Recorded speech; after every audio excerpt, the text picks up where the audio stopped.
بسم الله الرحمن الرحيم ولقد أرسلنا نوحا إلى قومه إني لكم نذير مبين ألا تعبدوا إلا الله إني أخاف عليكم عذاب يوم أليم۔ شروع کرتا ہوں اللہ کے نام سے جو بڑا مہربان نہایت رحم والا ہے۔ یہ سورہ کا نام سورہ ہود ہے۔ ہود یہ عظیم پیغمبر ہیں حضرت نوح علیہ السلام کے بعد۔ قرآن مجید میں اللہ تعالیٰ نے فرمایا وَإِلَىٰ عَادٍ أَخَاهُمْ هُودًا، ہم نے قوم عاد کی طرف ہود علیہ السلام کو پیغمبر بنا کر بھیجا۔ ہود علیہ السلام جو القدر پیغمبروں میں سے پیغمبر تھے، ان کی قوم نے ان کو بہت ستایا اور ان کو برا بھلا کہا، یہاں تک کہا کہ ہم تم کو کیا ہے بے وقوف سمجھتے ہیں۔ یہاں تک پیغمبر کو انہوں نے ان کی قوم نے ستایا، تو اللہ رب العزت نے ان کی مناسبت سے اس میں ذکر فرمایا اور اس سورت کا نام بھی سورۃ الہود دیا۔ ہود یہ پیغمبر کا نام ہے۔ چنانچہ اللہ رب العزت نے یہاں پر حضرت نوح علیہ السلام کا خاص طور سے ذکر فرمایا دیگر پیغمبروں کے ساتھ، اور ذرا تفصیلی ذکر فرمایا۔ نوح علیہ السلام اللہ کے پیغمبروں میں ایک عظیم پیغمبر ہیں۔ کتابوں میں لکھا ہے، مفسرین اکرام نے لکھا ہے کہ حضرت آدم علیہ السلام حضرت نوح علیہ السلام کے بیچ میں 10 قرنوں کا واسطہ ہے۔ قرن کہتے ہیں ہر 100 سال کو ایک قرن کہتے ہیں۔ اسی لیے ابن عباس رضی اللہ تعالیٰ عنہ سے پوچھا گیا تو حضرت آدم اور حضرت نوح کے درمیان کتنا فاصلہ ہے؟ فرمایا 10 قرن ہے، جیسا کہ حضور صلی اللہ علیہ وسلم نے فرمایا تھا۔ 10 قرن 100 سال کا ایک قرن، 10 قرن 1000 سال۔ چنانچہ نوح علیہ السلام کے اس بیچ میں حضرت آدم علیہ السلام بھی اللہ کے پیغمبر تھے، اور حضرت شیس آپ کے بیٹے خنوخ جن کا لقب تھا وہ بھی اللہ کے پیغمبر تھے، نبی تھے۔ ان کے بعد ادریس علیہ السلام اللہ کے پیغمبر تھے، لیکن سب سے پہلے رسول اللہ نے جسے بنایا وہ حضرت نوح علیہ السلام۔ اللہ نے آپ کو عظیم مقام عطا فرمایا تھا، بڑی لمبی عمر آپ نے امت کو ہدایت کی طرف بلانے میں صرف کیا۔ قرآن مجید میں اللہ نے سورہ عنکبوت میں فرمایا وَلَقَدْ أَرْسَلْنَا نُوحًا إِلَىٰ قَوْمِهِ فَلَبِثَ فِيهِمْ أَلْفَ سَنَةٍ إِلَّا 50 عَامًا، کہ ہم نے نوح علیہ السلام کو ان کی قوم کی طرف بھیجا، ان میں 950 سال محنت کیا، 950 سال ان کے اندر خدمت کی، اور فرمایا کہ فَأَخَذَهُمْ طوفان وَهُمْ ظَالِمُونَ، قوم نہ مانی، طوفان نے پکڑ لیا، وہ ظالم قوم تھی۔ تو لہذا اللہ رب العزت نے نوح علیہ السلام کو بھیجا ایک لمبے زمانے کے بعد آدم علیہ السلام کے۔ اس زمانے میں لوگ شرک سے، بت پرستی سے دور تھے، عبادت، توحید، مسلسل اللہ کے احکام پر چل رہے تھے۔ ان میں شرک کا شائبہ بالکل ہی کم تھا، جیسا کہ بعد میں پیدا ہوا۔ تو اس وقت میں 5 بڑے بڑے لوگ گزرے ہیں حضرت نوح علیہ السلام کے بعد، یعنی آدم علیہ السلام کے بعد، شیس علیہ السلام، ادریس علیہ السلام کے زمانے میں۔ فرمایا ان میں سے ایک ود، یہ اللہ کے ولیوں میں بڑے آدمی تھے، نیک آدمی میں، سوا، یغوث، یعوق، نصر، 5 تھے۔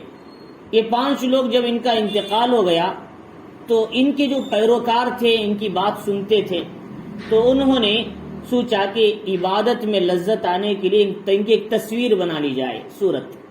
انہوں نے صورت بنا لی اس کی۔ اب صورت بنا کے انہوں نے کھڑ گئے، تو کیا ہوا کہ اب زمانہ گزرتے گیا، ان کی عبادت میں دلچسپی کے لیے انہوں نے بنا لیا تھا۔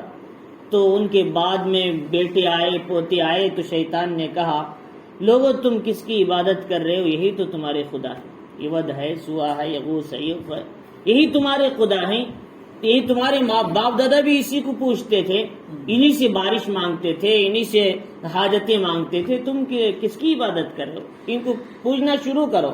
تو چنانچہ انہوں نے اب اس کو پوجنا شروع کر دیا۔ اب یہاں بت پرستی کا نظام چالو ہو گیا۔ اب ہر ایک کا، بارش کا خدا الگ، کھانے کا خدا الگ، حاجتوں کا خدا الگ، بگڑی بنانے والا، حاجت روا، ہر ایک کا الگ الگ خدا انہوں نے بنا لیا۔ تو اللہ رب العزت نے یوں اس طریقے سے کہ سارے نظام کو انہوں نے شرکیہ کفریہ میں تبدیل کر دیا۔ اللہ رب العزت نے نوح علیہ السلام کو بھیجا ان کی قوم کی طرف ڈرانے کے لیے.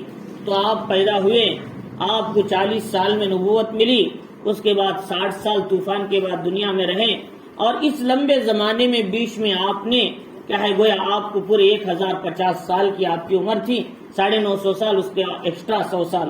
تو فرمایا اللہ رب العزت نے 950 سال جو بتایا وہ دعوت کی محنت کا زمانہ ہے، وہ دعوت کی محنت کا 950 سال زمانہ.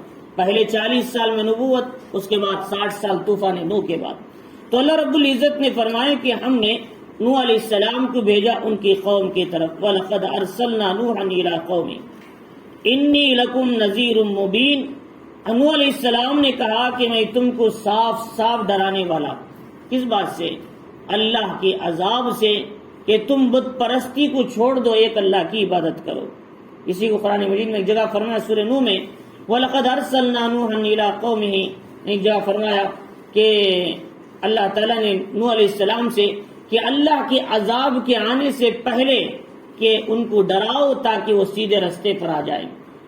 قرآن مجید میں جس کا ذکر کیا. فقال، تو انہوں نے آ کر یہ کہا اللہ تعبدوا الا اللہ، انہوں نے کہا کہ ایک اللہ کی عبادت کرو. انی اخاف علیکم عذاب یوم عظیم، میں تم پر عذاب علیم کا خوف محسوس کر رہا ہوں. تم شرک میں، بت پرستی میں حد سے تجاوز کر جا چکے ہو. تمہارے آبا و اجداد بڑے لوگ ایسی چیزوں سے دور تھے، تم کیوں شرک و بت پرستی میں پڑے ہوئے ہو؟ لہذا تمہیں شیطان گمراہ کر رہا ہے، تم اس کے راستے سے ہٹو اور سیدھے راستے کی طرف آ جاؤ، عبادت ایک اللہ کی کرو.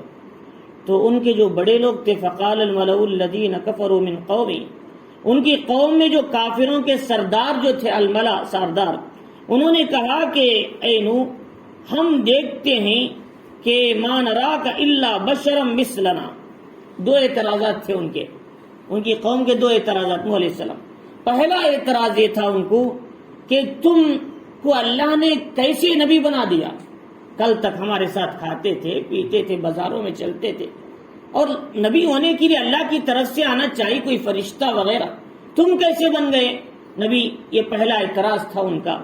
ما نراک الا بشرا مثلنا، ہم آپ بھی ہمارے جیسے انسان. اور دوسری بات تو اللہ رب العزت نے فرمایا کہ ہم نے کسی نبی کو بھیجا ہے تو مردوں میں بھیجا ہے اور انسانوں میں بھیجا ہے. چنانچہ قرآن میں اللہ تعالیٰ نے فرمایا کہ ہم نے آپ سے پہلے بہت سے رسول بھیجے، کہ وَلَقَدْ أَرْسَلْنَا رُسُلًا مِّن قَبْلِكَ، کہ وہ کیا ہے بہت سے پیغمبر آئے، وہ بازاروں میں جاتے بھی تھے، چلتے بھی تھے، پھرتے بھی تھے، لہذا وہ انسانوں جیسے تمام کام کرتے تھے. اگر ہم فرشتے کو بھیجتے تو فرشتے کو تو کھانے کا شوق نہیں ہے، تجارت کا شوق نہیں، اور اسے کیا ہے وقت لینے کا شوق نہیں. 2400 گھنٹے رکوع میں ہے تو ہزاروں سال رکوع میں، اور سجدے میں تو ہزاروں سال سجدے میں ہے. تو پھر اگر کوئی فرشتہ آ جاتا تم کو لے کر پورے 24 گھنٹے بیٹھ جاتا تو تم تجارت کب کرتے؟ تم کیا ہے کھانا کب کھاتے؟ تو اللہ نے تمہارے تقاضوں کے مطابق فرشتہ کے بجائے انسان کو بنا کر بھیجا پیغمبر، اور انسان کے تقاضے بھی ہوتے ہیں، لہذا تمہارے تقاضے بھی ہوتے ہیں. تم دونوں آپس میں ایک دوسرے کے ساتھ دین حاصل کر سکتے ہیں. اس لیے اللہ تعالیٰ نے انسان کو ہی بھیجا. اور اللہ تعالیٰ نے دوسری بات، انہوں نے ان کا اعتراض یہ تھا کہ دیکھو اگر آپ پیغمبر صحیح ہیں، آپ کی بات حق ہے، تو بڑے بڑے لوگ آپ کی اتباع کیوں نہیں کر رہے؟ مالدار ہیں، بڑے بڑے ثروت مند ہیں، وہ لوگ کیوں نہیں پیچھے جا؟ آپ کے پیچھے جانے والے موچی ہیں، بال کاٹنے والے ہیں، چپل سینے والے کمزور لوگ ہیں، یہ لوگ تمہارے پیچھے کیوں جا رہے؟ اس کا مطلب یہ ہے آپ کی بات صحیح نہیں ہے. یہ ان کا توازن تھا. وہ سمجھتے تھے کہ مالداری ہی اصل ہے، سمجھتے تھے. ایسا نہیں ہے، بلکہ دینداری اصل ہے. مالداری ہو اپنی جگہ، اللہ نے کسی کو دیا اچھی بات، کسی کو نہیں دیا مقدر کی بات، لیکن دینداری اصل ہے. مال ہو نہ ہو، دینداری ہو تو سب میں کامیاب. اسی لیے محمد الرسول اللہ صلی اللہ علیہ وسلم نے شادی کے سلسلے میں 4 باتیں بتائی. تم نکاح کرتے ہو جمال کو دیکھ کر، خوبصورتی کو، مال کو دیکھ کر، خاندان کو دیکھ کر، دینداری کو دیکھ کر. لیکن مال بھی ختم ہو جاتا، خوبصورتی بھی ختم ہو جاتی. فرمایا کہ خاندان کا بھی کوئی اعتبار نہیں، لیکن دینداری باقی رہ جاتی. فرمایا دینداری اصل ہے. تو ان کو یہ سمجھ میں نہیں آیا تھا. انہوں نے سمجھا تھا کہ مطلب یہ ہے کہ جو کوئی آدمی اونچا ہوگا دین پر چلے گا، اس کا مطلب یہ ہے کہ اس کے پیچھے چلنے والے بھی بڑے بڑے لوگ ہو، یہ ان کا خیال تھا۔ تو اللہ رب العزت انہوں نے کہا کہ ما نراک اتبعک الا الذین هم اراذلنا بادی الرأی، کہ ہم دیکھ رہے ہیں کہ کیا ہے آپ کی جو اتباع کرنے والے ہم میں سب سے کمزور قسم کے لوگ ہیں۔ اور یہ بات ذہن میں رکھنا چاہیے، تمام انبیاء کی پہلی اتباع کرنے والے غریب لوگ ہی ہوتے تھے، کوئی اونچے لوگ تو نہیں ہوتے تھے۔ چنانچہ صلی اللہ علیہ وسلم نے روم کے بادشاہ کو خط لکھا 6 سن ہجری میں کہ میں محمد رسول اللہ صلی اللہ علیہ وسلم الی عظیم الروم ہرقل، انہوں نے کہا کہ یا اہل الکتاب تعالوا الی کلمۃ سواء بیننا وبینکم الا نعبد الا اللہ ولا نشرک به شیئا ولا یتخذ بعضنا بعضا اربابا من دون اللہ۔ اب فرمایا اگر تم نے اطاعت کر لیا اسلم تسلم، کامیاب ہو جائے، اگر تم نے انکار کر دیا فإن علیک اسم العریسیین، جتنے یہودی عیسائی ہیں ان سب کا گناہ تمہارے اوپر ہوگا، تم سیدھے رستے پر آ جاؤ، تمہاری قوم بھی ہدایت پر آ جائے گی۔ اور بادشاہ کی بات مانتی ہے قوم، اس نے نہیں مانا، اور اس نے جب قوم کو جمع کیا کہا کہ بھائی ایک پیغمبر کی طرف سے خط آیا ہے، عرب میں نیک پیغمبر ہیں سچے، لہذا کیا ارادہ ہے کہ ہم کیا ان کی دعوت قبول کر لیں؟ پورے عیسائیوں نے کہا ہرگز قبول نہیں کریں گے۔ اور اس زمانے میں عیسائیوں کا زور تھا، بادشاہ بڑا انعام تھا ان کا، اور اس نے سوچا کہ اگر میں نے کلمہ پڑھ لیا میری قوم مجھے قتل کر دے گی، اس نے نہیں پڑھا کلمہ، حالانکہ وہ مانتا تھا حضور کو، لیکن کلمہ پڑھنے کی ہمت نہیں ہو رہی تھی اسے۔ لہذا ایک عزیمت ہے ایک رخصت ہے، لیکن یہاں عزیمت رخصت کا کوئی مسئلہ نہیں، کلمہ پڑھیں گے اگرچہ کہ جان جائے تو اس کا فائدہ ہوتا تھا، لیکن اس نے نہ پڑھ کے بڑا نقصان کر لیا۔ چنانچہ اس نے جب خط ان کے پاس پہنچا تو انہوں نے پوچھا کہ اطراف میں کہیں عرب کا قافلہ ہے تو بلا کے لاؤ، مجھے خط سمجھ میں نہیں آیا کس کی طرف سے آیا، کون ہے یہ عرب میں۔ تو اتنے میں ابو سفیان قافلہ لے کر آئے تھے تجارت کا، ملک شام فلسطین میں، تو اس نے بلا بھیجا، بلانے کے بعد گئے دربار میں، پوچھا کہ تمہارے پیغمبر کے عادتیں کیا ہیں، صفات کیا ہیں؟ فرمایا کہ وہ کس خاندان میں پیدا ہوئے؟ فرمایا کہ عرب کے سب سے اونچے خاندان میں پیدا ہوئے۔ اللہ کے نبی علیہ الصلوۃ والسلام نے فرمایا اللہ تعالیٰ نے اولاد ابراہیم میں حضرت اسماعیل علیہ السلام کو چنا، اولاد اسماعیل میں کنانہ کو چنا، کنانہ سے اللہ تعالیٰ نے بنو ہاشم کو چنا، بنو ہاشم میں سے قریش کو چنا، اور قریش میں سے مجھے چن لیا نبی پیغمبر کے لیے، اللہ کے نبی علیہ السلام نے فرمایا۔ تو چنانچہ اعلیٰ خاندان کے تھے حضور صلی اللہ علیہ وسلم عربوں میں، اور حضور نے فرمایا حضرت آدم سے لے کر مجھ تک جتنی انبیاء کا سلسلہ چلا ان میں کوئی بدکار نہیں ہے، خاندان میں سب کے سب پاکیزہ نکاح سے پیدا ہونے والی اولاد ہے۔ اس نے فرمایا، اور فرمایا کہ انہوں نے کہا کہ ان اعلیٰ خاندان میں پیدا ہوئے۔ اس نے کہا بالکل سچ بات ہے، جو پیغمبر آتے ہیں اعلیٰ خاندان میں آتے ہیں۔ اور دوسری بات یہ ہے، اس نے سوال کیا کہ ان کی اتباع کرنے والے لوگ کون ہیں پہلے؟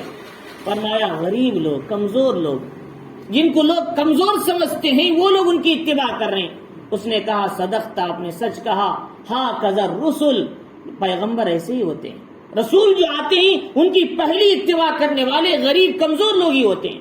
چنانچہ محمد الرسول اللہ صلی اللہ علیہ وسلم کی تاریخ اٹھا کر دیکھیں، سب سے پہلے آپ کی اتباع کرنے والے زید بن حارثہ غلام تھے، اور اسی طریقے سے حضرت بلال حبشی غلام تھے، صہیب رومی روم سے آئے تھے، لہذا یہ غریب لوگ ہی آپ کی اتباع کیا۔ حضرت عمار غریب تھے، حضرت یاسر غریب تھے، حضرت سمیہ غریب تھی، تو یہ غریب گھرانے کے لوگ ہی آپ کی اتباع کیا، اور انہوں نے سب سے پہلے ظلم سہا تھا۔ بعد میں حضرت عمر آئے، حضرت امیر حمزہ آئے 45 آدمیوں کے بعد 40ویں آدمی۔ تو چنانچہ فرمایا کہ ان کی اتباع کرنے والے نیک یعنی غریب لوگ، کمزور لوگ ہی ہوں گے۔ چنانچہ انہوں نے یہ نہیں سمجھا تھا کہ انہوں نے سمجھا کہ مالدار ہونا چاہیے۔ وَمَا نَرَىٰ لَكُمْ عَلَيْنَا مِنْ فَضْلٍ بَلْ نَظُنُّكُمْ كَاذِبِينَ، انہوں نے کہا دیکھو ہم پر تمہیں کوئی فضیلت حاصل نہیں ہے، ہم تم کو جھوٹا سمجھتے ہیں، نعوذ باللہ، ہم تم کو جھٹلاتے ہیں، تمہاری بات کا اعتبار نہیں ہے۔ یہ ایک اعتراض ان کو تھا، فرشتہ کیوں نہیں آیا گیا؟ فرشتہ اگر بھیجتے تو لوگ بھاگ جاتے، ان کی بات نہ سنتے۔ اور دوسری بات اعتراض یہ تھا کہ تمہاری اتباع کرنے والے غریب لوگ ہیں۔ اللہ نے فرمایا کہ غریب مالدار کا اعتبار نہیں، دینداری اگر اصل ہے تو ہی کامیاب ہے۔ اور تیسری بات انہوں نے اعتراض یہ کیا، اس کے بعد انہوں نے کہا کہ دیکھو کہ اگر یہ لوگ ہمارے ساتھ رہیں گے تو ایسی صورت میں اگر ہم نے اسلام قبول کر لیا تو ان کے ساتھ اٹھنا بیٹھنا پڑے گا ہم کو. یہ غریب ہیں، کمزور ہیں، ہم اعلیٰ خاندان کے اونچے لوگ ہیں، ہماری عزت ختم ہو جائے گی ہم ان کے ساتھ بیٹھیں گے. لہذا یہ مسئلہ بھی ہمارے سامنے درپیش ہے. چنانچہ حضور صلی اللہ علیہ وسلم کے زمانے میں قریش نے آ کر کہا تمہارے ساتھ بلال حبشی، صہیب رومی، عمار، ایسے غریب لوگ بیٹھتے ہیں صحابہ جن کے کپڑوں پہ پیوند لگے ہوئے، ذرا ان کو ہٹا دو، ہم آ کر آپ سے دین حاصل کریں گے. اللہ نے کہا وَلَا تَطْرُدِ الَّذِينَ يَدْعُونَ رَبَّهُمْ بِالْغَدَاةِ وَالْعَشِيِّ يُرِيدُونَ وَجْهَهُ. نبی ان ایمان والوں کو کبھی اپنے سے بازو نہ ہٹاؤ جو خالصتاً اللہ کی رضا کے لیے دین حاصل کرنے کے لیے آپ کے پاس بیٹھے ہیں. فرمایا اگر ان کو آنا ہے تو اسی میں آنا ہے، اسی مجلس میں انہیں دین حاصل کرنا ہے، ان کے لیے الگ مجلس قائم نہیں کی جائے گی. کیونکہ دین جو ملتا ہے وہ تواضع سے ملتا ہے، انکساری سے ملتا ہے، چھوٹے پن سے ملتا ہے. تکبر متکبر کو دین نہیں ملتا. چنانچہ فرمایا کہ اسی لیے حضرت علی رضی اللہ تعالیٰ فرماتے تھے لا يتعلم العلم المستحی والمتکبر. کبھی بھی تکبر کرنے والا اور شرم حیا کرنے والا علم حاصل نہیں کر سکتا. حضرت علی فرماتے تھے چنانچہ علم کے لیے آدمی کو نہ شرم کرنا ہے نہ متکبر بننا ہے بلکہ تواضع اختیار کرنا. اللہ والوں کا اصول یہ رہا، بڑے بڑے لوگ جا کر بڑے بڑے لوگوں کے پاس، امام ابو حنیفہ رحمۃ اللہ علیہ کے بارے میں جانتے ہیں کتنے بڑے عالم تھے، انہوں نے 12,70,000 مسائل قرآن سے نکالا. 12,70,000 مسائل، جس کی امام محمد رحمۃ اللہ علیہ نے کتاب میں لکھا جامع الکبیر، جامع الصغیر، سیر الصغیر، سیر الکبیر، مبسوط زیادت. یہ 6 کتابیں آپ اٹھا کر دیکھیں یہ مسجد کے 4 کونے بھر جائیں گے، اتنی بڑی کتابیں ہیں. فرمایا یہ حضرت امام حنیفہ رحمۃ اللہ علیہ کی نکالے ہوئے مسائل قرآن سے. ایک ایک رات میں 200 مسائل نکالتے تھے، قرآن کی آیت لے کے رات میں کھانا کھاتے تھے، وضو کر کے بیٹھتے تھے، مختصراً کھانا، پوری رات تہجد تک آپ مسائل میں غور فکر کر رہے ہیں. فرمایا وہ کس کے پاس گئے ہیں؟ جعفر صادق رحمۃ اللہ علیہ کے پاس. فرمایا میں اتنا بڑا علامہ ہوں، جعفر صادق رحمۃ اللہ علیہ کے دربار میں جانے کی ضرورت کیا ہے؟ فرمایا دل کی اصلاح کے لیے، چھوٹے بننے کے لیے، اپنے آپ کو چھوٹا بنایا. اللہ نے امام اعظم ابو حنیفہ رحمۃ اللہ علیہ کا مقام ان کے استاد سے بھی آگے بڑھا دیا، جعفر صادق سے بھی زیادہ ان کا مقام دیا. تو لہذا بتانا یہ ہے کہ آدمی دین حاصل کرنا ہے چھوٹے بڑے کا فرق کیے بغیر، مالدار غریب کا فرق کیے بغیر، سب ایک جگہ بیٹھ کر دین حاصل کریں گے جب دین ملتا ہے، جب دین ملتا ہے. چنانچہ عثمان غنی رضی اللہ تعالیٰ جیسے بڑے مالدار تھے، عرب کے رئیس تھے، وہ جہاں بیٹھتے تھے، عبد الرحمن ابن عوف مدینے کے بڑے رئیس تھے، وہ جہاں بیٹھتے تھے وہیں پر حضرت بلال حبشی بھی بیٹھتے تھے بازو میں. انہیں بولے بلال حبشی تو غریب ہے، غلام ہے، میں ان کے بازو کیوں بیٹھوں؟ یہ ہرگز نہیں تھا. صحابہ کا آپس میں کوئی امتیاز نہیں. فرمایا قرآن مجید نے محمد الرسول اللہ والذین معہ اشداء کہ فرمایا محمد صلی اللہ علیہ وسلم کے اصول بتاتے ہیں ان کے صحابہ کے، وہ کفار پر بڑے سخت تھے، آپس میں بڑے نرم دل تھے. اشداء علی الکفار رحماء بینہم، کفار پر بڑے سخت لیکن آپس میں بڑے نرم دل. اگر کوئی غریب صحابی کسی مالدار صحابی سے کوئی کچھ بات بول دیتے پھر بھی وہ معاف کر دیتے تھے ان کو، یہ نہیں بولتے میں بڑا آدمی ہوں میں ان سے کیوں بات کروں. یہ صحابہ کے اندر نہیں تھا، کیونکہ صحابہ ہمارے لیے نمونہ تھے. وہ جنت کی پہلی جماعت تھی، صحابہ کی جنت میں جانے والوں کی پہلی جماعت تھی. اور جنت میں جانے والوں کی صفات یہ ہے وہ آپس میں رنجش، حسد، کینہ، بغض سے خالی ہوتے ہیں. فرمایا صحابہ کی صفت ہے. چنانچہ اللہ رب العزت نے فرمایا کہ انہوں نے کہا کہ ہم ان کے ساتھ بیٹھنا پڑے گا، تو کہا یہ دیکھو ایک بات یہ ہے، قال یا قوم ارأیتم ان کنت علی بینۃ من ربی. اب موسیٰ علیہ السلام نے ان کو نصیحت کیا، دیکھو بھائی کہ میں اپنے رب کی طرف سے دلیل لے کر آیا. ہاں اگرچہ کہ میں فرشتہ نہیں ہوں لیکن میں اللہ کی طرف سے احکام لے کر آیا ہوں. لیکن انسان جب آ جائے اس کے ساتھ دلیل تو ہونا چاہیے. کوئی آدمی کہے کہ میں کلیکٹر ہوں تو اس کے پاس دلیل کوئی، کہے کوئی آدمی کہ میں افسر ہوں تو اس کے لیے کوئی دلیل کوئی ہونا چاہیے. کوئی عالم کہے کہ میں عالم ہوں تو اس کے لیے کوئی دلیل ہونا چاہیے. فرمایا اس کے لیے سندیں دی جاتی ہیں وغیرہ وغیرہ، علم ہوتا ہے. فرمایا کہ اگر ہاں تو آپ کو اعتراض ہے کہ میں انسان کا ہے پیغمبر بن کر آیا ہوں اللہ کی طرف سے، تو میرے پاس دلیلیں ہیں، اللہ نے معجزے دیے، دلائل دیے، وہ لے کر آیا ہوں. وَآتَانِي رَحْمَةً مِّنْ عِنْدِي، اللہ نے اپنی طرف سے مجھے رحمت عطا کیا. فَأُمِّيَتْ عَلَيْكُمْ، اگر تمہاری آنکھوں پر پردہ پڑا ہے تو میں کیا کروں؟ تمہاری آنکھوں کو سمجھ میں نہیں آ رہا، میری پیغمبری اللہ کی طرف سے جو دی گئی ہے، میں کیا کر سکتا ہوں تم کو سمجھ میں نہیں آ رہا ہے۔ انلزمکموہا، زبردستی تو میں اسے تھوپ نہیں سکتا جبکہ تم انکار کر رہے۔ انلزمکموہا وانتم لہا کارہون، میں کیسے اس کو زبردستی آپ کو بتا سکتا ہوں جبکہ تم اسے انکار کر رہے۔ پہلی بات یہ کہ میں احکام دلائل کی اللہ کی طرف سے معجزے لے کر آیا ہوں اور اللہ کی طرف سے میرے ساتھ رحمت اور برکتیں ہیں۔ اور دوسری بات یہ ہے، دیکھو میں جو بات بتاتا ہوں اس پر تم سے کوئی عوض نہیں مانگتا۔ میں جو بات کہتا ہوں اللہ کی طرف سے کہے فری کہتا ہوں، کوئی معاوضہ نہیں لیتا۔ یا قوم لا اسألکم علیہ مالا، میں تم سے اس سلسلے میں کوئی مال نہیں مانگتا۔ ان اجریہ الا علی اللہ، میرا اجر تو اللہ کے ذمہ ہے۔ وما انا، اب تیسری بات سنیں کہ دیکھو میں جو ایمان والوں کے بارے میں تم کہہ رہے ہیں کہ ہم اسلام لائیں گے، ایمان لائیں گے تو ان کے ساتھ رہنا پڑے گا، غریب لوگ آپ کے پیچھے ہیں، آپ کی بات ماننے والے، دیکھو اے ایمان والوں کو میں اپنے سے دور نہیں کر سکتا، ان غریبوں کو کمزوروں کو میں اپنے سے دور نہیں کر سکتا جو ایمان میں آگے ہیں، سابقین اولین کہلاتے ہیں۔ انہم ملاقو ربہم، انہوں نے اپنے رب سے ملاقات کر لیا، ان کا مقام اللہ کے نزدیک اونچا ہے۔ ولکنی اراکم قوما تجہلون، لیکن میں تم کو جاہل قوم سمجھتا ہوں، تم ہی تو جہالت کر رہے ہو۔ تمہاری جہالت یہ ہے تم اللہ کی بات ماننے کے بجائے اس کے حکام کی روگردانی کر رہے ہیں۔ تو چنانچہ اس لیے نوح علیہ الصلوۃ والسلام نے ان سے کہا کہ دیکھو میں ان غریبوں کو تم سے دور نہیں کر سکتا، لہٰذا اب ان کے ساتھ بیٹھ کے دین حاصل کرو۔ اور فرمایا یا قوم من ینصرنی، پھر اس کے بعد ان کو نصیحت کیا، دیکھو کہ کیا ہے من ینصرنی من اللہ، کہ اگر میں ان کو اپنی مجلس سے ہٹا دیا، ان ترکتہم، تو پھر کون ہوگا اللہ کی طرف سے پکڑ آ جائے تو مجھے بچانے والا۔ اگر میں نے ان کو ہٹا دیا، ان کو اپنے مجلس سے، اللہ ان کو چاہتے ہیں، اگر اللہ کی طرف سے مجھ پر پکڑ آ جائے تو پھر تم میں سے کون میری مدد کرے گا؟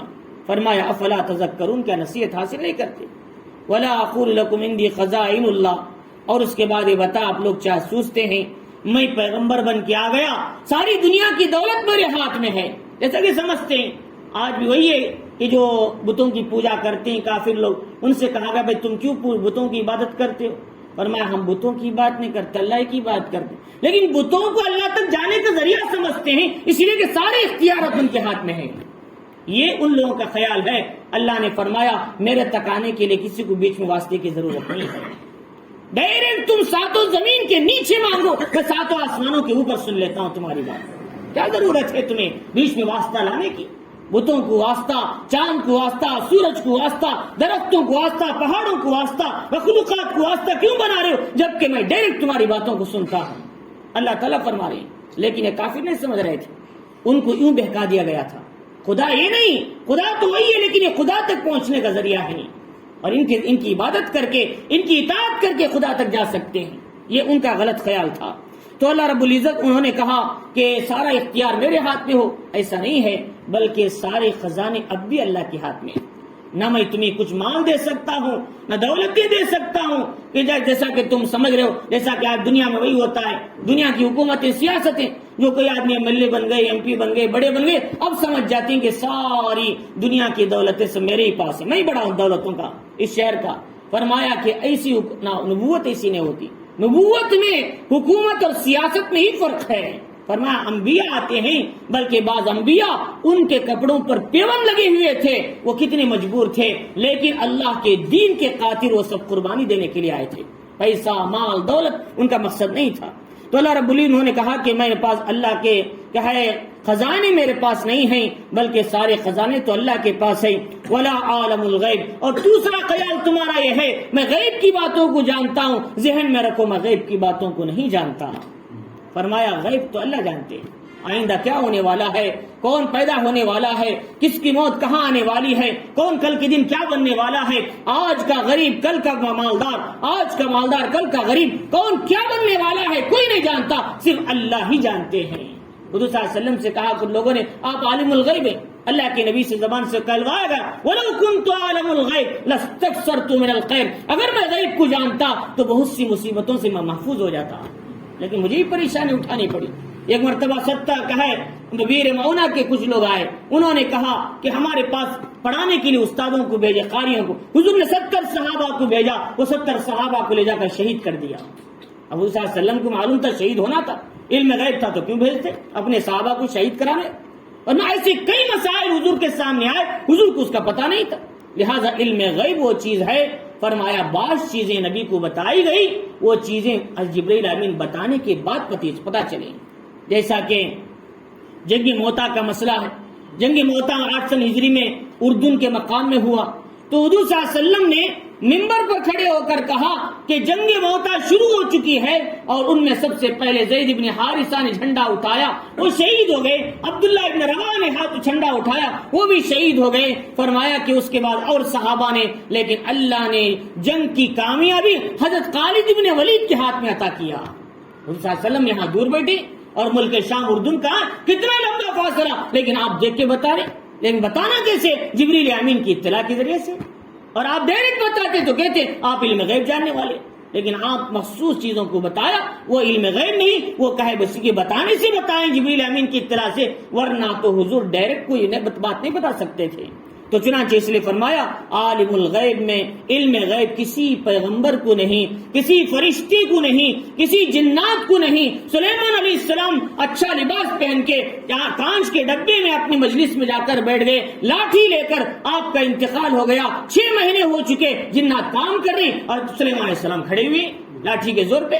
اگر جنات کہنے لگے کہ اگر ہم پہلے ہی جانتے ہو لو کانو یا لمون الغیب، اللہ کہے اگر ہم غیب کی باتوں کو جانتے تو ما لبثوا فی العذاب المہین، ہم یہ ذلت کے عذاب میں کبھی نہ گھرتے، فوراً چھوڑ کے بھاگ جاتے مسجد تعمیر نہ کرتے۔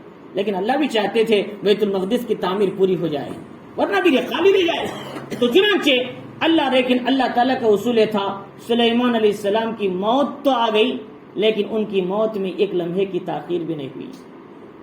دیکھو سلیمان علیہ السلام مسجد کا کام کر رہے تھے، بول سکتے ذرا ریلیف دو، ذرا سہولت دو۔ اللہ نے کہا اذا جاء اجلها لا يستاخرون ساعة ولا يستقدمون، جب موت آتی ہے نہ ایک قدم پیچھے، نہ ایک منٹ پیچھے، نہ ایک منٹ آگے، فوراً کریکٹ وقت میں موت آ جاتی ہے۔ سلیمان علیہ السلام کی موت کا وقت آ گیا تھا، اللہ نے موت کو پتہ ہی کر دیا۔ سلیمان علیہ السلام کو فکر ہوئی، اے اللہ میں مسجد بنا رہا ہوں، میرے معبود مسجد کے بنانے کا کیا حال ہوگا؟ اللہ نے کہا سلیمان تم اس کی فکر چھوڑ دو، ہم وہ مسجد کا کام پورا کرا دیں گے۔ اللہ تعالیٰ نے کام پورا کرا دیا۔ تو اللہ رب العزت فرما رہے، انہوں نے کہا کہ علم غیب سے بھی میں واقف نہیں جیسا کہ تمہارا خیال۔ اور دوسری بات یہ ہے ولا اقول انی ملک، میں فرشتہ نہیں ہوں، جو جیسا سمجھ رہے فرشتہ ہے، میں فرشتہ نہیں بلکہ میں انسان ہوں، اور ہاں میرے پاس معجزات ہیں اللہ کی طرف سے۔ ولا اقول للذی تزدری اعینکم، اور تم جن کمزور لوگوں کو تمہاری نگاہ میں تم جن کو ذلیل سمجھ رہے ہیں، کمزور سمجھ رہے ہیں، لن یؤتیہم اللہ خیرا، کہ اللہ ہرگز ان کو بھلائی نہیں دے گا، یہ بات بھی میں نہیں کہہ سکتا۔ یہ نہیں کہہ سکتا کہ یہ لوگ پیسے کی لالچ میں، پارٹی کی لالچ میں، کسی جماعت کی لالچ میں کچھ حاصل کرنے کے لیے آگے ان کا ایمان کمزور ہے، ایسا نہیں ہے۔ کسی کے ایمان میں شک نہیں کر سکتا، حالانکہ مضبوط ایمان والے اللہ کے نیک بندے ہیں، ان کو اپنی مجلس سے نہیں ہٹا سکتا۔ فرمایا کہ اللہ عالم بما فی انفسہم، لیکن ان کے دل میں کیا ہے اللہ زیادہ بہتر جانتا ہے۔ انی ذل من الظالمین، اگر میں نے ان کو اگر اپنی مجلس سے ہٹا دیا، ایسی صورت میں ظالموں میں سے ہو جاؤں گا۔ تو مطلب ہے میں اللہ کے حکموں کو توڑنے والا بن جاؤں گا۔ پھر نوح علیہ السلام نے پوری نصیحت کیا، سمجھایا الگ الگ انداز سے۔ قرآن مجید اٹھا کر دیکھے سورہ نوح میں قال رب انی دعوت قومی لیلا ونہارا، اے اللہ میں نے دن میں بھی دعوت دی، رات میں بھی دعوت دی، اس کے بعد میں نے آواز سے بھی دعوت دیا، آہستہ بھی دعوت دیا، انفرادی بھی دعوت دیا، اجتماعی بھی دعوت دیا، لیکن میری قوم ماننے کے لیے تیاری نہیں تھی۔ فرمایا جب بھی دیکھتی تو دور ہو جاتی، مجھ سے بھاگنے لگتی تھی۔ تو اللہ رب العزت فرما رہی کہ جب انہوں نے ساری باتیں بتائی تو انہوں نے کہا اے نوح قد جادلتنا فاکثرت جدالنا، تم نے ہم سے بہت بحث کر لیا، اب چھوڑ دو بحث، مسئلہ ہم ماننے کے لیے تیار نہیں، تم بحث پر بحث کر رہے، اب تم نے ہم سے بہت زیادہ بحث کر لیا۔ فاتنا بما تعیدنا ان کنت من الصادقین، اگر تم سچے نبی ہو جو عذاب کا وعدہ تم کر رہے وہ عذاب لے کر آؤ۔ اب عذاب انہوں نے طلب کر لیا۔ اللہ تعالیٰ کا اصول ہے جو عذاب طلب کرتا ہے اسے عذاب دے دیتے، اس لیے کہ انہوں نے خود مانگا تھا عذاب، لیکن یہ عذاب ایسا تھا، عالمی عذاب تھا۔ یہ عذاب معمولی کسی قریے کا نہیں تھا، کسی بستی کا نہیں تھا، عالمی عذاب اللہ نے اسے دیا تھا، تاکہ اس لیے کہ عالم کے اندر جہاں تک شرک کی بو گئی ہے وہ سب اس عذاب کے لپیٹ میں آ جائے، اللہ تعالیٰ چاہتے تھے۔ اب لوگ سمجھتے ہیں وہ نوح علیہ السلام صرف عراق میں دعوت دے رہے تھے، اطراف میں کہاں تھا؟ اطراف تھا، لیکن وہ چھوٹی چھوٹی بستیاں تھی، جزیرے تھے، لیکن عراق اور اس کے اطراف کے لوگ زیادہ مسائی انسان تھے اس زمانے میں، لہٰذا ان کی طرف آپ نے اللہ نے نوح علیہ السلام کو پیغمبر بنا کر بھیجا۔ اور دوسری بات یہ ہے کہ اگر نوح علیہ السلام کی قوم نے غلطی کی ہے، پوری قوم کو عذاب کیوں دینا ہے؟ یہ اللہ کا اصول ہے۔ اللہ کا اصول ہے جب قوم کوئی گناہ کرتی ہے، جب اس میں اللہ کی پکڑ آتی ہے، اچھے بھی اس کے اندر آ جاتے ہیں۔ کیوں؟ اس لیے کہ وہ اچھی قوم نے برے قوموں کی اصلاح نہیں کیا۔ وہ اچھی قوم برے لوگوں کی اگر اصلاح کرتے تو یہ حالت اچھے لوگوں پر نہ آتی۔ آپ دیکھ رہے ہیں کتنے مرتبہ کیا حالات ہے، کرنول میں سیلاب آیا، ان میں چن چن کے دیکھا کیا سیلاب؟ نہیں، ہر ایک کو اپنے لپیٹ میں لے لیا۔ اور اڑیسہ میں اسی طریقے سے بہت سے ایسے علاقے دنیا کے اندر فرمایا کہ سیلاب کے علاقے میں آدھے اسٹیٹ چلے گئے پانی کے اندر، سیلاب میں تباہ ہو گئے۔ فرمایا کہ وہاں نہیں دیکھتے اللہ کی عذاب پکڑ جب آتی ہے سب کو اپنے لپیٹ میں لے لیتی۔ واتقوا فتنة لا تصيبن الذين ظلموا منكم خاصة، اس مصیبت سے، اس فتنے سے بچو اگر جب تم پر آتی ہے تم میں سے کسی خاص کو نہیں پکڑتی بلکہ سب کو اپنے لپیٹ میں لے لیتی ہے، قرآن کہتا ہے۔ تو لہذا اس لیے فرمایا کہ حدیث شریف میں آتا ہے کہ محمد الرسول اللہ صلی اللہ علیہ وسلم نے فرمایا کہ جب کسی بستی کو ہلاک کرنے کا اللہ نے حکم دیا، فرشتوں نے کہا اللہ اس بستی میں ایک نیک بندہ ہے، پوری رات عبادت کرتا ہے، دن میں روزہ رکھتا ہے، اے اللہ اس بندے کے رہتے اس بستی کو ہلاک کرے۔ اللہ نے کہا پہلے اسے تباہ کرو، اس کے بعد اس بستی کو الٹ کر دو۔ اس لیے کہ اگر وہ گناہ کو دیکھ کر، غلطی کو دیکھ کر اگر لوگوں کی اصلاح کرتا تو آج یہ حالت نہ ہوتی ان کی۔ فرمایا اس لیے ہم کو چاہیے کہ ہمارے سے جتنی طاقت ہے ہم امر بالمعروف نہی منکر کا کام کرتے رہیں، ورنہ بھی کیا ہوگا، اللہ کی پکڑ آئے گی، سب لپیٹ میں چلے جائیں گے۔ چنانچہ میں نے آپ کو واقعہ بتاؤں کہ تاتاریوں کا جب ماحول آیا 600 کیا ہے سن ہجری میں اور 1200 عیسوی میں، تو اس میں کئی بڑے بڑے لوگ تھے۔ فرمایا کہ جیسے بڑے بڑے لوگوں میں جیسے کہ حضرت علامہ رومی تھے، بڑے بڑے لوگوں میں اسی طریقے سے کیا ہے شیخ شہاب الدین سہروردی تھے، بڑے بڑے علماء تھے، لیکن جب پکڑ آئی تو سب کو اپنے لپیٹ میں لے لی۔ فرید الدین عطار رحمۃ اللہ علیہ کو منگولوں نے شہید کر دیا، آپ کو بڑے بڑے لوگوں کو شہید کر دیا اس زمانے میں۔ فرمایا کہ اس لیے کہ وہاں جب پکڑ آتی ہے تو سب کو لے لیتی ہے۔ تو فرمایا اس طریقے سے اللہ تعالیٰ فرما رہے، انہوں نے کہا کہ ہمیں عذاب آ جائے تو انہوں نے عذاب طلب کیا۔ اور دوسری بات یہ ہے کہ جب عذاب اللہ دینا تھا، اللہ کا اصول تھا سب کو لینا تھا، اور ساتھ میں اس علاقے میں جو بچے تھے جو اللہ تعالیٰ نے اس سلسلے کو بند کر دیا۔ فرمایا کہ اللہ تعالیٰ نے اے نوح اب کوئی اسلام دین لانے والا نہیں، اب 40 آدمی جو آپ پر ایمان لائے، 80 آدمی، اب اس کے بعد کوئی ایمان لانے والے نہیں ہیں، سب سرکش ہیں۔ اب یہاں سے میں اولاد کا سلسلہ بند کر دیتا ہوں، 40 سال تک کوئی اولاد نہیں، بلکہ جتنے تھے سب کے سب بڑے تھے، سب کے سب سرکش تھے۔ اللہ نے ان پر طوفان نوح کو نازل کر دیا۔ یہ سب سوال ہوتا ہے چھوٹے بچوں نے کیا ظلم کیا؟ اللہ نے جب بچوں کا سلسلہ ہی بند کر دیا، اب کہاں بچے ہوں گے وہاں پر؟ 40 سال میں سب بڑے ہی بڑے تھے، بچے کوئی نہیں تھے وہاں پر۔ تو اللہ رب العزت فرما رہی ہیں کہ انہوں نے کہا کہ لے کر آؤ عذاب اگر تم سچے پیغمبر ہو۔ انہوں نے کہا انما یاتیکم بہ اللہ، دیکھو عذاب لانے والا میں نہیں، عذاب لانا میرے اختیار میں نہیں، معجزہ دکھانا میرے اختیار میں نہیں، ہدایت پر لانا میرے اختیار میں نہیں، ہدایت اللہ دیتے ہیں، معجزہ اللہ کے حکم سے آتا ہے، اور اللہ عذاب بھی اللہ کی طرف سے ہی وجود میں آتا ہے۔ چنانچہ انہوں نے کہا انشاء وما انتم بمعجزین، اگر اللہ چاہے تو لے آئے، لیکن جب اللہ کا عذاب آئے گا تم میں سے کوئی بچ نہیں سکے گا۔ جب اللہ کا عذاب آئے گا سب کو اپنے پکڑ میں لے لے۔ فرمایا ولا ينفعكم نصحي ان اردت ان انصح لكم، میری نصیحت تم کو فائدہ نہیں دے رہی، میں تمہیں نصیحت کرنا چاہتا ہوں، میں تمہیں سیدھے رستے پر لانا چاہتا ہوں، تمہیں مصیبت سے بچانا چاہتا ہوں، لیکن میری نصیحت تمہیں کوئی کارگر نہیں ہو رہی۔ ان کان اللہ یرید ان یغویکم، جبکہ اللہ نے بھی تمہاری گمراہی کو تم پر ثابت کر دیا، وہ ربکم، وہ تمہارا پروردگار ہے، وہ الیہ ترجعون، اور اسی کی طرف تم کو لوٹنا ہے۔ جب تم سیدھے راستے پر آنا نہیں چاہتے، اللہ نے تمہارے دلوں پر، تمہارے آنکھوں پر، تمہارے کانوں پر پردہ ڈال دیا، اب تم سیدھے راستے پر آ نہیں سکتے۔ چنانچہ اللہ رب العزت نے اب عذاب کا حکم جاری کر دیا۔ ام یقولون افترا، وہ لوگ کہتے تھے کہ حضور صلی اللہ علیہ وسلم کے بارے میں، حضور صلی اللہ علیہ وسلم کسی استاد سے، یہودی یا نصرانی یا کوئی پہلے زمانے کے کیا ہے عرب میں تھے، ان سے حضور صلی اللہ علیہ وسلم نے قرآن سیکھ لیا، اس کو لکھ کر اپنے ہاتھ سے لا لیے۔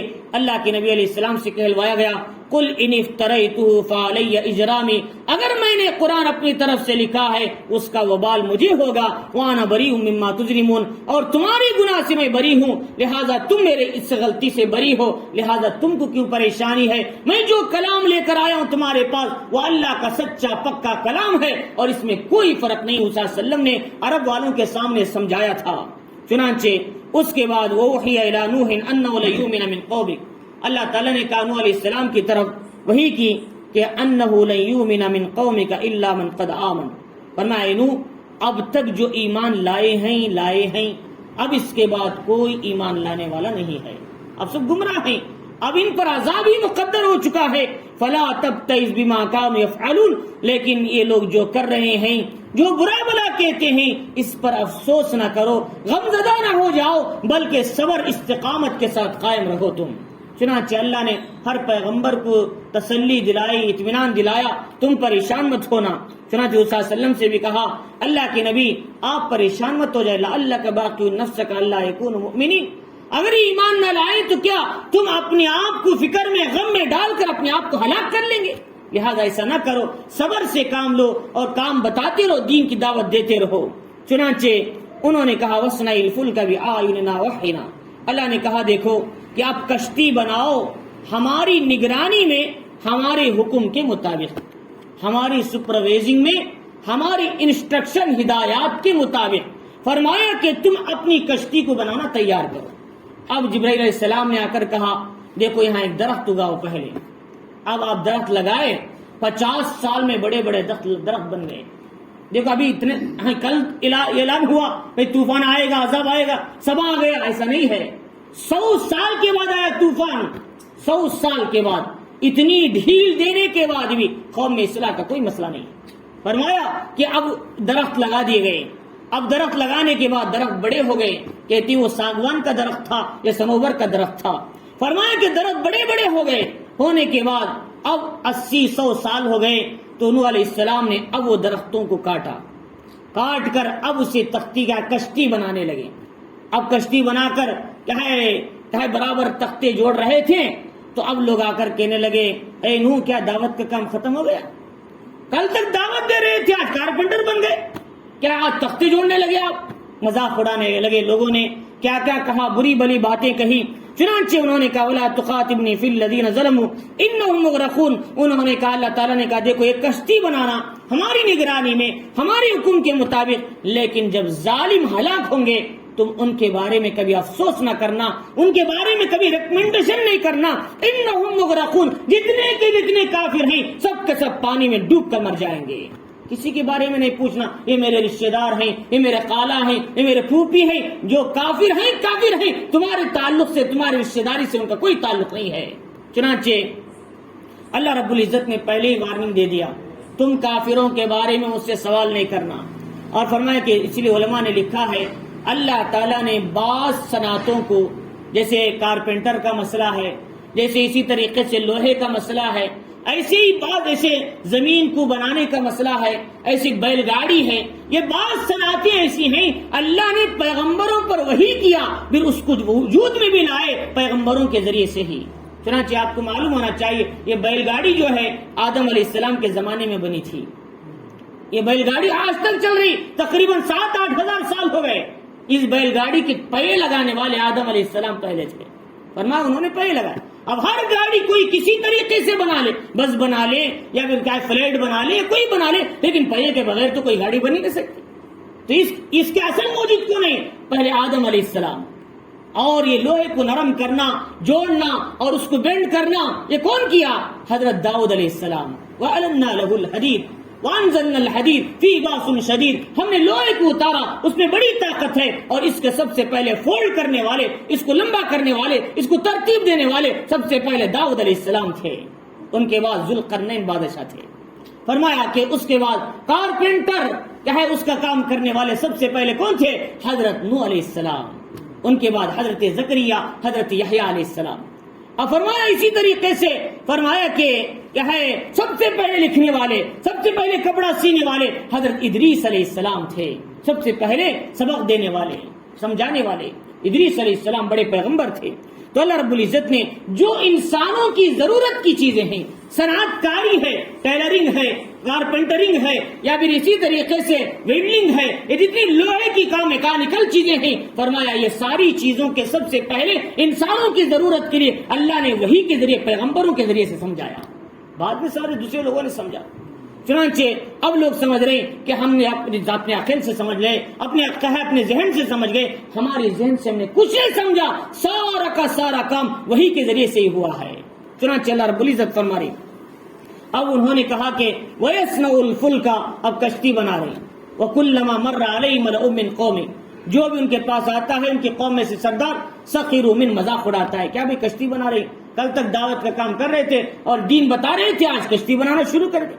قال ان تسخروا منا فإنا نسخر منكم كما تسخرون، انہوں نے کہا اگر تم آج ہمارا مذاق اڑا رہے ہیں، ایک وقت آئے گا کہ ہم بھی تمہیں دیکھیں گے کہ تمہارا کیا حال ہوگا، لہٰذا تم ہمارا مذاق اڑا رہے ہیں، جب طوفان آئے گا، اللہ کی پکڑ آئے گی، جب پتہ چلے گا کہ مذاق کیا چیز ہوتی ہے، اور وہ اللہ کے احکامات سے، اللہ کی معجزات سے، اللہ کے احکامات سے، اللہ کی بتائی ہوئی صنعت گری سے تم مذاق کر رہے ہو، اللہ کی پکڑ کا کیا تم انتظار کرو۔ چنانچہ کشتی کتنی لمبی تھی؟ فرمایا وہ کشتی 300 گز لمبی تھی، ایسے 300 گز لمبی، اور فرمایا 50 گز چوڑی تھی اور 30 گز اونچی تھی، 3 منزلہ تھی، پہلی منزل میں جانور، درمیانی منزل میں انسان اور تیسری منزل میں پرندے بھی تھے۔ بعض علماء نے لکھا ہے پرندے اس میں نہیں تھے، اس لیے کہ وہ تو ہواؤں میں اڑنے والے تھے، جانوروں میں جو ضرورت تھی 2 لے لیے تھے، لہٰذا اب لے اس لیے کہ بعض لوگوں کو شکال ہوتا ہے دنیا میں اتنے جانور ہیں ان سب کو بسائیں گے تو کشتی کہاں آئے؟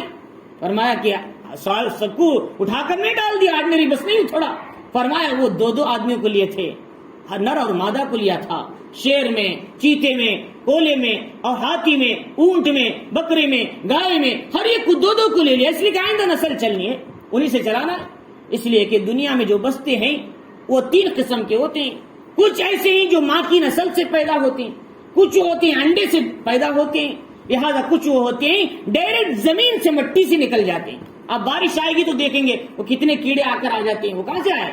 کسی کے پیدا کرنے، مٹی سے پیدا ہو گیا ڈائریکٹ۔ فرمایا ایسے کئی نہیں، تو اللہ تعالیٰ نے پیدا کرنے کا نظام الگ الگ بنا دیا، تو چنانچہ 2 کو لے لیا۔ اب پرندے تھے تو ان میں کچھ مخصوص تھے، وہ اوپر بیٹھ گئے، اور بیچ میں انسان تھے، 3 منزلہ تھی۔ اب فرما بعض لوگوں نے کہا کہ وہ کیا ہے 1500 گز لمبی تھی، 3000 گز چوڑی تھی، میں مبالغہ نہیں مانتا، مبالغہ ایسا نہ ہونا چاہیے دیکھنے والوں کو شک لگے۔ 300 گز 1500 گز کیا ہے 2000 گز حساب لگائیں گے، یہاں سے لے کر ٹاور کلاک تک ہوگی، اتنی بڑی تھوڑی کشتی ہوگی۔ فرمایا کہ ایسے مسائل بھائی یا پھر 10-15 کلومیٹر کا مسئلہ آ جائے، ایسا نہیں ہے، ہاں کشتی تھی، مبالغہ اس کے اندر نہیں ہونا چاہیے، مختصر اور صحیح اندازے کے ساتھ پیش کرنا چاہیے، دیکھنے والے کو جھوٹی بات نظر نہیں آنا۔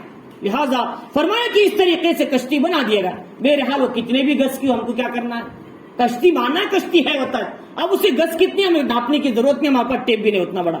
اور فرمایا اس کے بعد یہ بتایا کہ اللہ رب العزت نے فَسَوْفَ تَعْلَمُونَ، اب تم جان لو گے، مَن يَأْتِيهِ عَذَابٌ يُخْزِيهِ، عذاب کس پر آئے گا جو اس کو ذلیل کر دے گا، وَيَحِلُّ عَلَيْهِ عَذَابٌ مُقِيمٌ، ہمیشہ کا عذاب کس پر آئے گا اللہ تعالیٰ جانتے ہیں۔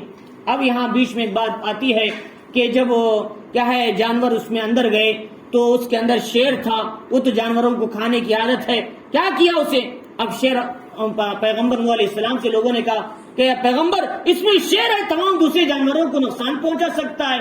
اللہ تعالیٰ نے کہا ہم شیر کو کوئی تکلیف نہ ہوگی، بلکہ شیر پر ہم بخار کو کیا مسلط کر دیں گے، وہ ہمیشہ بخار میں رہتا ہے۔ آپ کو دیکھو بڑے بڑے جو شیر ہوتے ہیں ہمیشہ بیٹھے رہتے ہیں، ان پر بخار طاری رہتا ہے، لیکن جب وہ بخار سے افاقہ پاتے ہیں جب کسی پر حملہ کرتے ہیں چند منٹوں کے لیے، ورنہ جب ہمیشہ بخار میں رہتے ہیں۔ چنانچہ اسے اور بخار کو طاری کر دیا، وہ کسی جانور پر حملہ ہی نہیں کر سکتا تھا۔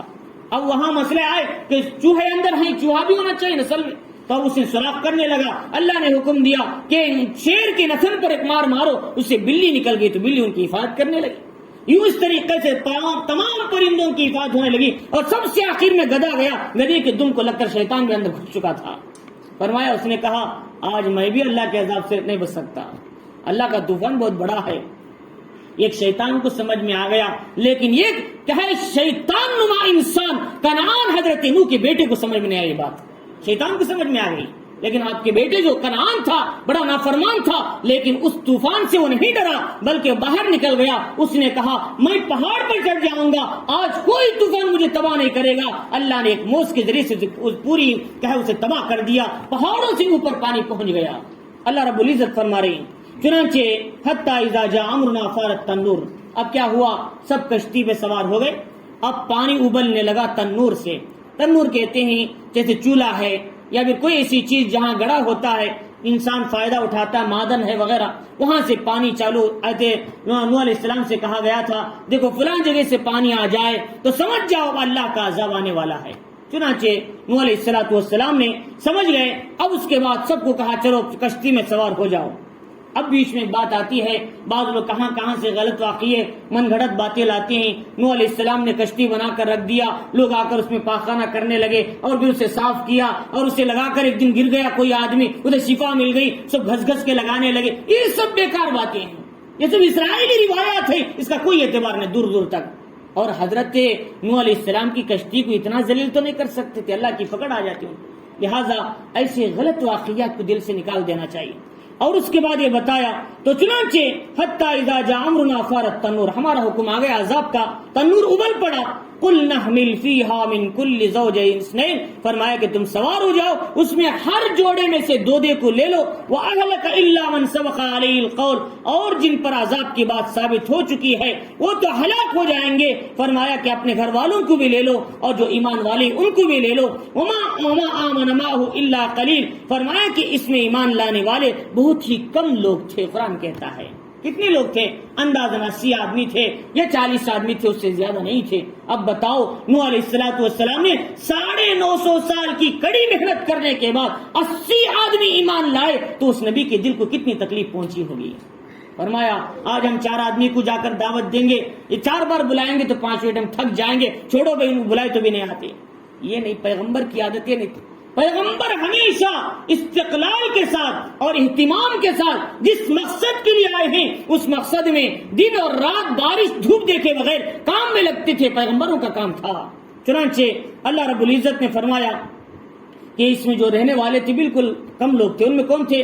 حضرت نوح علیہ السلام، ان کے 3 بیٹے تھے سام، حام، یافس، اور ان کی 3 بیویاں تھیں اور ان کے ساتھ کچھ ایمان والے جو 70-80 آدمی تھے. بس اتنے ہی افراد اس کے اندر چڑھ گئے. ان میں ایک بیٹا تھا یام، اس کا نام تھا، کنعان کہتے اس کا نام یام تھا. تو فرمایا اس نے اس سے کہا، ان کے والد نے، بیٹا آ جاؤ اس میں کہا سوار ہو جاؤ، اللہ کی پکڑ آنے والی. اس نے کہا کہ میں اس میں سوار نہیں ہوتا، میں جودی پہاڑ پہ چڑھ جاتا ہوں، وہاں مجھے اللہ کے عذاب سے بچ جاؤں گا.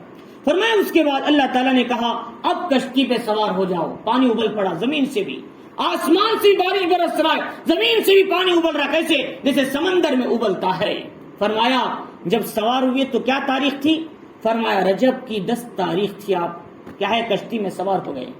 رجب کا مہینہ جو آتا ہے شعبان سے پہلے، اس مہینے کی 10 تاریخ کو آپ کشتی پر سوار ہو گئے. اب کشتی پر سوار ہوئے تو کیا ہوا؟ فرمایا کہ 180 دن تک یہ کشتی پانی میں تیرتی رہی. 6 مہینے تک سوار ہوئے رجب کی 10 تاریخ. لیکن اترے کب تھے؟ محرم کی 10 تاریخ کو اترے تھے آپ. 6 مہینے کا لمبا زمانہ یہ کشتی پانی میں تیرتی رہی. فرمایا کہتے ہیں کہ کشتی تیرتے تیرتے جزیرت العرب مکے تک پہنچ گئی، اور مکے کا جو اطراف میں جو حصہ ہے اس کے اطراف میں کشتی نے 100 چکر لگایا تھا. 100 چکر لگایا تھا. گویا کعبۃ اللہ کا اس نے بھی طواف کیا تھا نوح علیہ السلام کی کشتی نے. چنانچہ اس زمانے میں کیا ہے وہ کیا ہے ٹیلا سا تھا، اس کے اطراف میں پھرتی رہی تھے، چکر لگاتی رہی. چنانچہ نوح علیہ السلام وہ سارے لوگ اس کے اندر بیٹھے ہوئے تھے امن کے ساتھ، اطمینان کے ساتھ. اور فرمایا کہ دیکھو بھائی یہ کشتی کیا ہے اللہ تعالیٰ کی طرف سے رحمت ہے، برکت ہے ایمان والوں کے لیے. فرمایا کہ دیکھو یہاں کوئی گناہ نہ کرو، غلط کام نہ کرو، بیویوں کے ساتھ اپنے تعلقات بھی قائم مت کرو. یہ برکت کا مسئلہ ہے، رحمت کا مسئلہ ہے، ورنہ اللہ کی پکڑ آ سکتی ہے، یہاں گناہ ہو جائے گا. اس لیے کہ اگرچہ کہ بیویوں سے تعلق جائز ہے لیکن بھرے مجمع میں کرنا درست نہیں، اس لیے کہ مجمع تھا وہاں پر. لیکن ان کا ایک بیٹا نہیں سنا، اس نے اپنی بیوی سے اپنا تعلق قائم کر لیا. نوح علیہ السلام نے بددعا کیا، اس کی پوری اولاد کالی پیدا ہو گئی، سوڑا نہیں. فرمایا جتنے تھے کالے، سب کے سب کالے تھے. نوح علیہ الصلوۃ والسلام پیغمبر کی بد دعا بہت خطرناک ہوتی ہے. فرمایا خود ان کا بیٹا یہ بات نہ سنی تو ان کی بد دعا تھی، سب کے سب کالے ان کی نسل میں پیدا ہو گئے. تو فرمایا اس طریقے سے تو نوح علیہ الصلوۃ والسلام کشتی میں چڑھ گئے. اب سب کے سب دعاؤں میں، عبادتوں میں، اللہ کی یاد میں مشغول ہیں. اب پانی اڑتا جا رہا ہے، اڑتا جا رہا ہے. فرمایا بڑے بڑے پہاڑ کے چوٹیاں بھی پانی میں ڈوب گئی.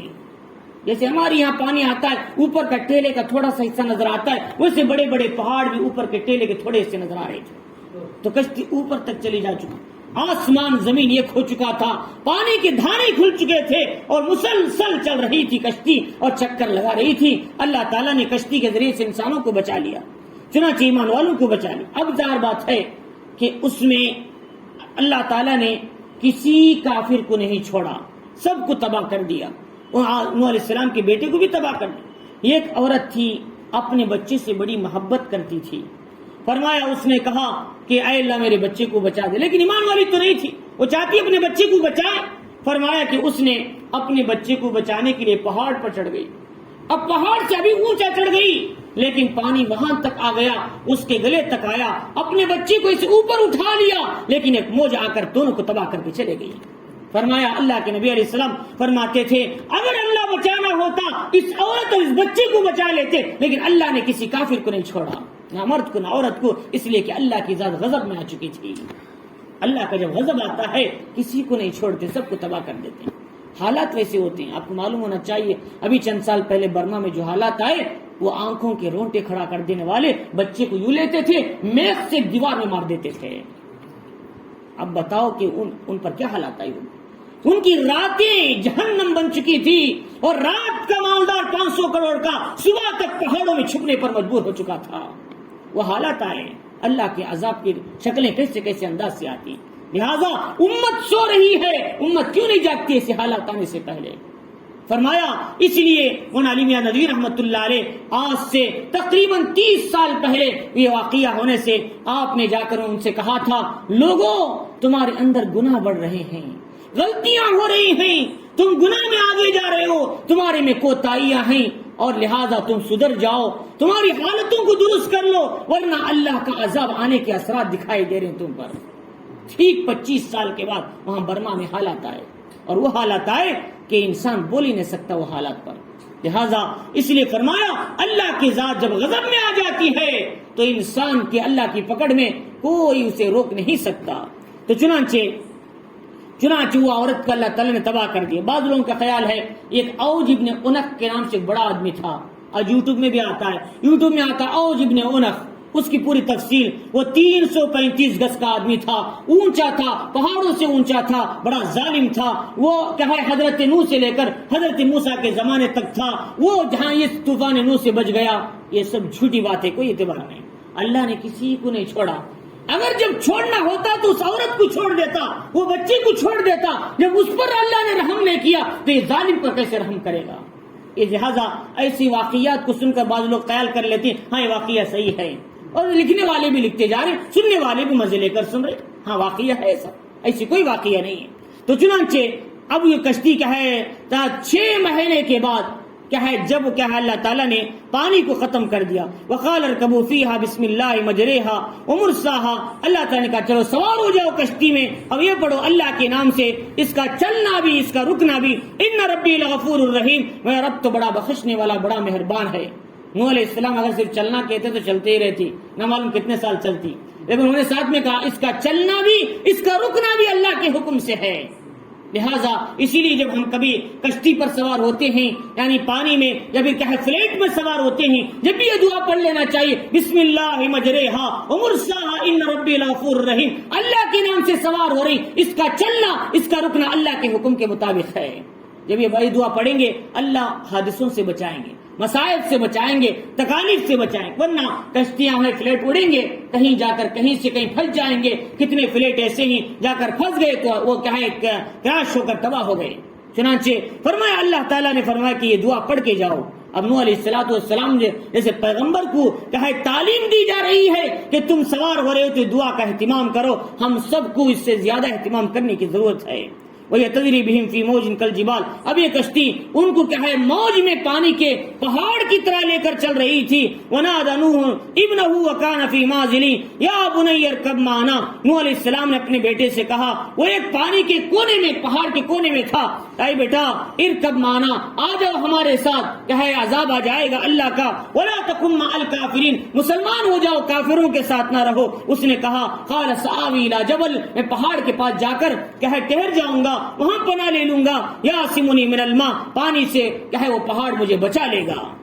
اب یہ بات ہو رہی تھی باپ بیٹے میں، باپ تو کشتی میں ہے، بیٹا باہر ہے، پہاڑ پر کھڑا ہے. فرمایا قال عاصم اليوم، نوح علیہ السلام نے کہا بیٹا آج اللہ کے حکم سے کوئی تمہیں بچا نہیں سکتا، اللہ کی پکڑ سے کوئی بچ نہیں سکتا. فرمایا کہ دیکھو الا من رحیم، اللہ جس پر رحم کرے وہی بچ سکتا ہے. وحال بینہما الموج، ابھی بات ہو رہی تھی، ایک موج آ کر اسے اٹھا کے لے کے چلے گئی. فکان من المغرقین، وہ غرق ہونے والوں میں سے ہو گیا. اب ان میں آپ کی بیوی بھی تھی نوح علیہ السلام کی، وہ بھی بڑی نافرمان تھی، اللہ نے اسے بھی پانی میں تباہ کر دیا. اللہ تعالیٰ کا اصول ہے کہ ایمان ہے تو تمہاری رشتہ داری ہے، اگر ایمان نہیں تو تمہاری رشتہ داری اس سے کوئی نہیں ہے، نہ بیٹا اور نہ بیوی.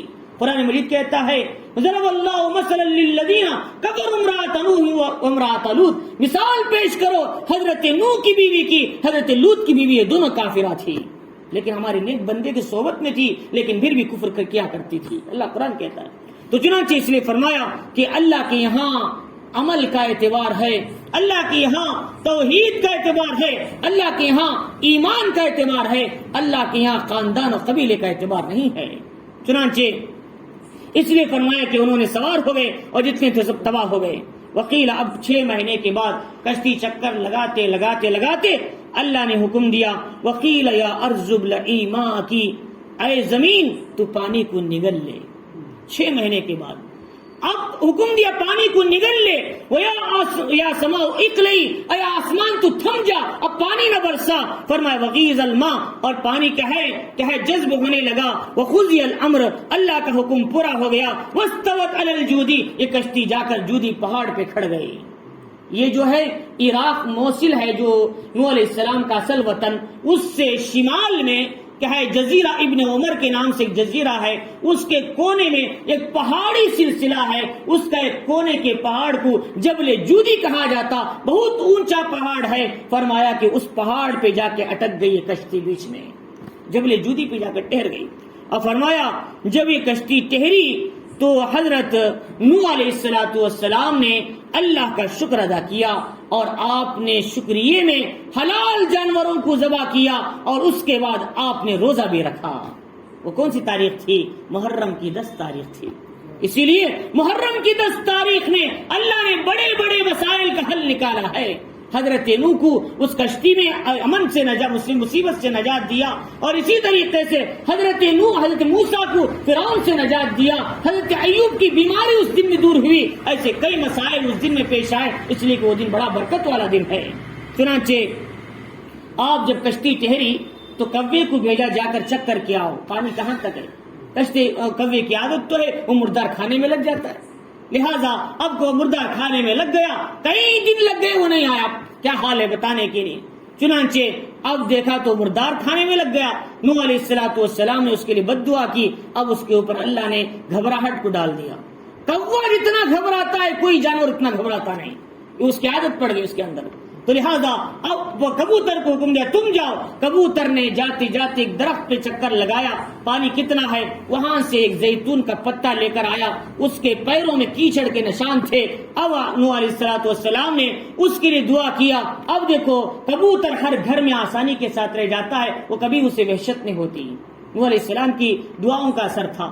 تو چنانچہ اس زمانے میں کیا ہے جو زہریلے جانور چڑھے تھے کشتی میں، زہریلے جانوروں کو بھی لینا پڑے گا، سانپ کو لینا، بچھو کو لینا. اب سوچیں سانپ بچھو کیسے کیا کریں گے. فرمایا کہ اب سانپ بچھو جائیں گے تو سب کو ڈس لیں گے، سب مر جائیں گے.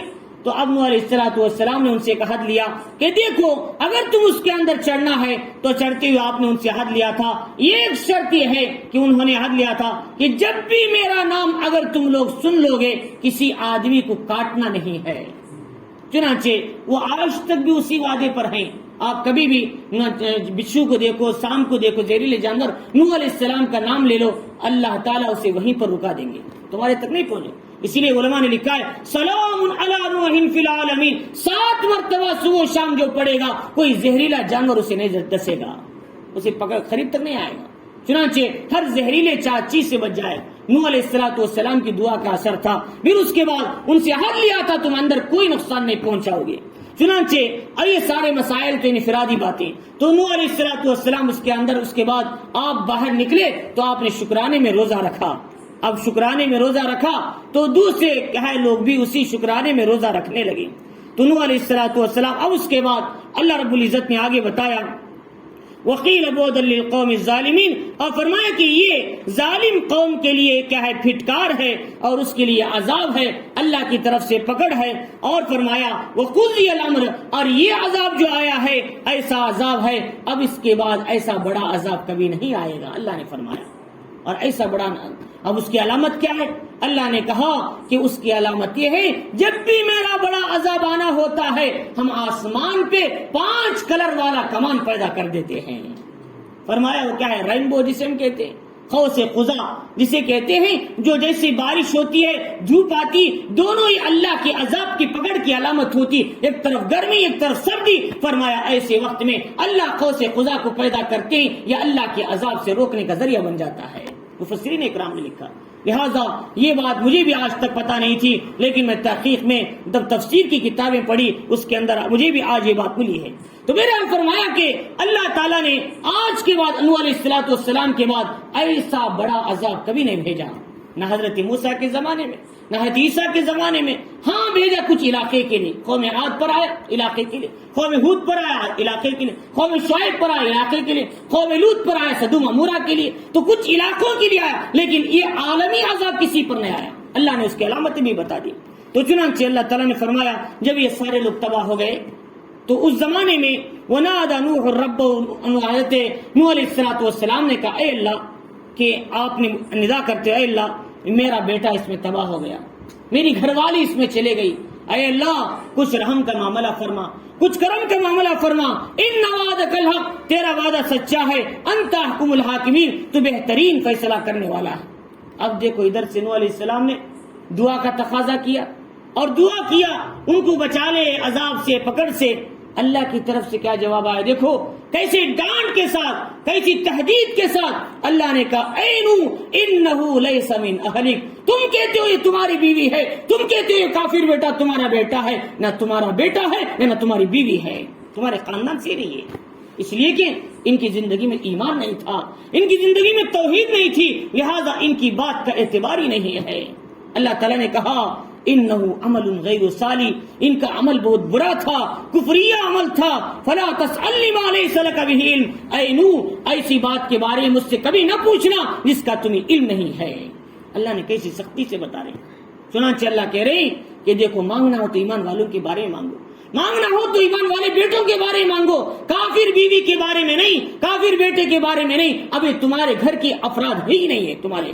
چنانچہ انی اعوذک ان تکون من الجاہلین، میں تمہیں نصیحت کرتا ہوں دیکھو کہیں تم ان کے بارے میں دعا کر کے نادانوں میں سے نہ ہو جاؤ، میری پکڑ میں نہ آ جاؤ۔ اللہ تعالیٰ نے ایک دم سختی کے ساتھ اس سلسلے میں کیا ہے، اللہ نے کیا ہے ڈانٹا۔ قال رب انی اعوذ بک، اب نوح علیہ السلام نے سنا، اب اللہ کے سامنے کیا بول سکتے، پیغمبر تابع ہی، انہوں نے کہا اے میرے پروردگار میں تیری پناہ مانگتا ہوں ان اسألک ما لیس لک بہ علم، جس کا مجھے علم ہے اسی بارے میں سوال کرنے سے، وَإِلَّا تَغْفِرْ لِي وَتَرْحَمْنِي، اگر تو مجھے معاف نہیں کرے گا، تو مجھ پر رحم نہیں کرے گا، اکم من الخاسرین، میں نقصان اٹھانے والوں میں سے ہو جاؤں گا، اے اللہ مجھے معاف فرما، میری غلطی ہو گئی۔ یہی بات حضرت موسیٰ علیہ السلام نے بھی اللہ سے کہا تھا اے اللہ میرے بھائی ہارون نے کیا ہے اس کے زمانے میں گوسالہ پرستی ہو گئی، لوگ ان کی بات نہیں مانے، میرے بھائی کے زمانے میں گمراہ ہو گئے لوگ، اے اللہ ہماری غلطی ہو گئی ہمیں معاف فرما، ہماری خطائیں ہو گئی معاف فرما۔ موسیٰ علیہ السلام نے دعا کی تھی۔ تو چنانچہ اب پیغمبر کیسے آہوزاری کے ساتھ انکساری کے ساتھ اللہ کے سامنے دعا کر رہے ہیں۔ اب اس کے بعد اللہ نے کہا قیل یا نوح اہبط بسلام منا، اے نوح اب ہماری سلامتی کے ساتھ کشتی سے اتر جاؤ، وبرکات علیک، اور آپ پر برکتیں ہیں، وعلی امم ممن معک، اور آپ کے ساتھ جو امت ہے ایمان والی ہے اس پر بھی ہم برکتیں اتارنے والے ہیں۔ اب دیکھو نوح علیہ السلام کے ساتھ رہنے والے کتنے بابرکت لوگ ہیں. اللہ نے حضرت نوح کے ساتھ سلامتی اور برکت نے ان ایمان والوں کو بھی شامل کر لیا. فرمایا اسی لیے نوح علیہ السلام کی اس طوفان کے بعد کوئی نہیں بچا، پورے کے پورے کافر تباہ ہو گئے. فرمایا اب بچے تھے ایمان والے، ان میں 3 بیٹے تھے. سام کی اولاد عرب میں، حام کی اولاد کیا ہے ادھر جو عراق میں، اور یافس کی اولاد کیا ہے روم میں. اس طریقے سے سب کے سب 3 بیٹوں سے پوری دنیا کا نظام پھر چالو ہو گیا. چنانچہ عیسیٰ علیہ السلام کے زمانے میں حواریوں نے کہا عیسیٰ علیہ السلام ذرا نوح علیہ السلام کے بیٹے کو زندہ کریں. آپ اللہ کے حکم سے زندہ کرتی، پوچھے طوفان نوح کا کیا ہوا. چنانچہ نوح علیہ السلام خبر کے پاس گئے، کہا قم باذن اللہ، کھڑ جا اللہ کے حکم سے. حضرت حام اٹھے. حضرت حام حضرت نوح کے بیٹے تھے، وہ کھڑے تو ان کے بال سفید ہو کر چمک رہے تھے. عیسیٰ علیہ السلام نے پوچھا کیا تمہارے مرنے کی یہی حالت تھی؟ کیا تم بوڑھے ہو کر مرے تھے؟ نہیں، میں جوانی میں مرا تھا، میرے بال کالے تھے، لیکن سفید کیسے ہو گئے؟ جب تم نے مجھے اٹھایا، میں نے قیامت کے ہولناک منظر سے ڈر کر میرے بال سفید ہو گئے ہیں. میں نے سمجھا مجھے کوئی اٹھانے والا قیامت کی حساب کتاب کے لیے اٹھایا، اس لیے میرے بال اسی نتیجے میں سفید ہو چکے ہیں. چنانچہ ان کے سر کے بال کیسے تھے؟ اللہ تعالیٰ بعضوں کے بال کو ایسے ہی باقی رکھتے ہیں تاکہ دوسروں کی نصیحت بن جائے. تو چنانچہ اس لیے فرمایا کہ آج بھی آپ دیکھتے ہیں فرعون ہے، اس کے سر کے بال بھی آتے ہیں، اس کے ناخن بھی بڑھتے ہیں، اس کے جسم پہ بال بھی ابھرے. یہ اللہ کی طرف سے کیا ہے عجیب بات ہے. اس لیے کہ اللہ تعالیٰ سمجھاتے تھے جو بڑا نافرمان ہے میرا، خدائی دعویٰ کرنے والا آج کیسے بے بس پڑا ہے، میرا محتاج ہو کر دیکھو. اللہ سمجھانا چاہ رہے ہیں. چنانچہ سال میں ایک بار سارے بال صاف کراتی، چوہوں کو چھوڑ کر پھر کیمیکل لگا کے اسے پھر ممی میں رکھ دیتے ہیں. آج تک کوئی چل رہا ہے. فرمایا کہ اس طریقے سے اللہ رب العزت فرما رہی کہ انہوں نے کہا کہ سلامتی کے ساتھ اتر جاؤ. وہ امم سنمتعہم ثم یمسوا منا عذاب علیم، اور ان میں کیا ہے ان امتوں کو ہم کیا ہے فائدہ پہنچائیں گے، لیکن یہی امت پھر گمراہی میں آئے گی، پھر غلطی پر آ جائے گی. یقین مانو پھر ہمارے عذاب میں اسے بھی پکڑ آ جائے گی. لیکن ویسی پکڑ نہیں جیسا پہلی پکڑ آئی جس سے سب کو تباہ کر دیا گیا.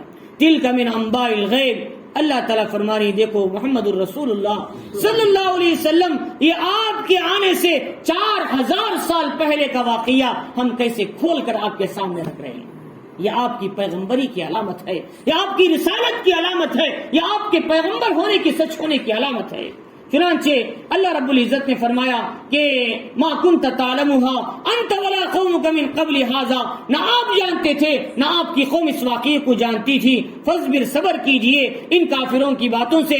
ان العاقبۃ للمتقین، دیکھو اچھا انجام تو متقیوں کو ہی ملنے والا ہے.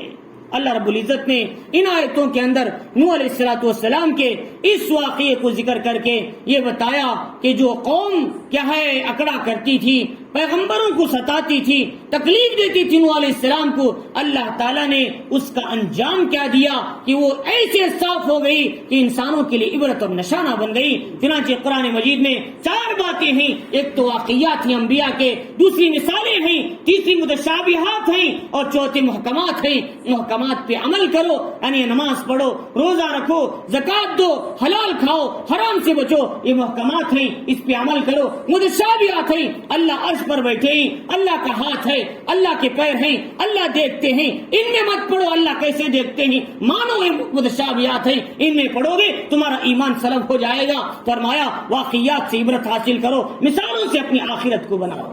فرمایا یہ 4 باتیں قرآن میں ہیں، یہ 4 تمہاری نصیحت کے لیے ہیں.